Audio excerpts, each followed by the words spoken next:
ہر کام میں نرمی۔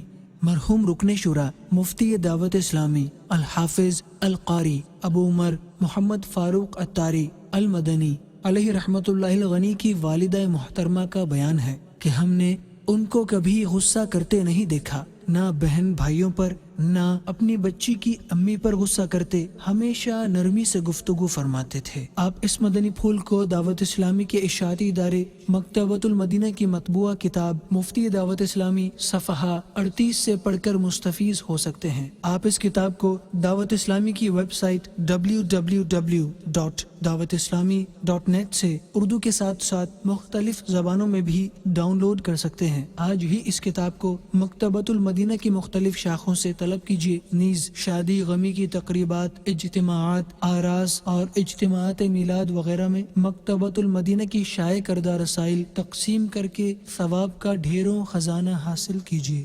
صلو علی الحبیب صلی اللہ تعالی علی محمد۔ مجھے اپنی اور ساری دنیا کے لوگوں کی اصلاح کی کوشش کرنی ہے۔